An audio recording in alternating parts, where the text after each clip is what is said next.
Hello foodies, welcome to Shah foods. ఈరోజు మనం దోసకాయ పచ్చడి ఎలా చేద్దాం చూద్దాం రండి. ఫస్ట్ పల్లీలు ప్యాన్ పెట్టుకొని పల్లీలు వేయించేసుకోండి, మిక్సీ జార్లో వేసేసుకోండి.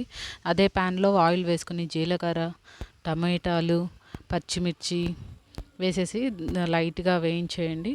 వేయించేసిన తర్వాత కొంచెం చింతపండు చిన్న నిమ్మకాయ సైజ్ అంతా వేసేయండి. అది కూడా ప్యాన్లోనే వేసేయండి.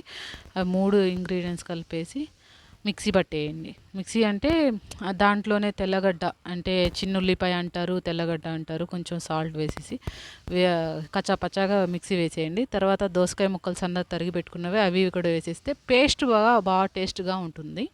అది వేసేసి మిగతా దోసకాయ ముక్కల్లో ఇది వేసేయండి. బాగా కలిపేయండి. బాగా కలిపిన తర్వాత కొంచెం ఆనియన్స్ వేసుకోండి, టేస్ట్ బాగుంటుంది.